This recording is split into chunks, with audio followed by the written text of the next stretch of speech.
Hi, how are you? I'm Fernando. Welcome to Host2B Academy. Today I'll show you how to change the cart color in Shopify. First, access the Shopify dashboard and click Online Store on the left. Just click it.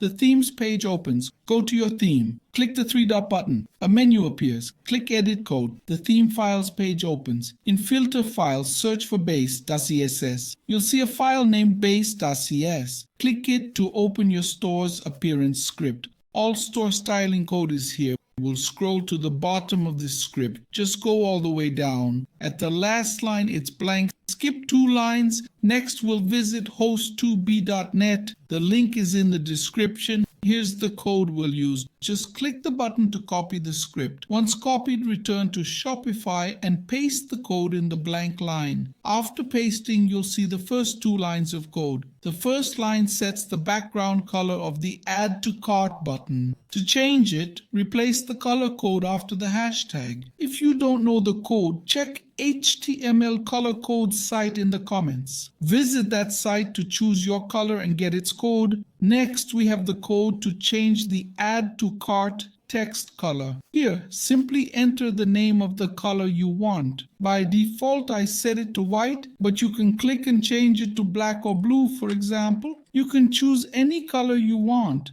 but remember to write the color name in English. After setting the button and text colors, just click the Save button in the top right corner. Simply click it and your changes will be saved successfully. Now, when you visit your store's product page, you'll see the Add to Cart button color has changed. I hope this video was helpful. Goodbye.